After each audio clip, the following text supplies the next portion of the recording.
இன்னைக்கு ஆப்பிள்ன்ற ஒரு கம்பெனி இந்த அளவுக்கு சக்ஸஸ்ஃபுல்லாக இருக்குன்னா நம்ம எல்லாருமே ஸ்டீவ் ஜாப்ஸ்னு சொல்லுவோம். ஆனால் அதுக்கு பேக் எண்டில் இன்னொருத்தர் ஒர்க் பண்ணியிருக்கான்னு சொன்னால் ஷாக்கிங்காக இருக்குல்ல. 1960 அல்பமா யூஎஸ்ல ஒரு மிடில் கிளாஸ் ஃபேமிலியில் தான் டிம் குக்ன்ற இவர் பிறக்கிறாரு. ஆனால் இவர் ட்ரீம் வந்து ரொம்ப பெருசாக இருக்குது.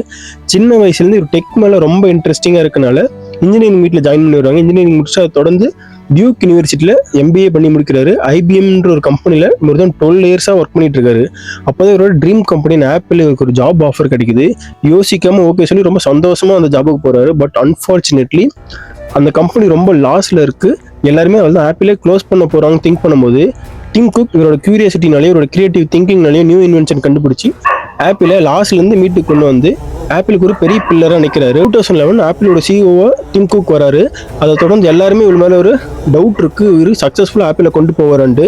பட் இவர் அந்த டைமில் எதுவுமே பேசல, எதுவுமே ரியாக்ட் பண்ணல. இவர் செயலில் காமிச்சார். இன்றைக்கி ஆப்பிள் தான் வேர்ல்ட்லேயே நம்பர் 1 மோஸ்ட் வேல்யூபிள் கம்பெனியாக இருக்குது. ஸோ உங்களை யாராச்சும் ஏதாச்சும் டவுட் பண்ணுறாங்கன்னா நம்ம அந்த இடத்துல போய் பேசக்கூடாது, எதுவும் சொல்லக்கூடாது, நம்ம செயலில் காமிக்கணும்.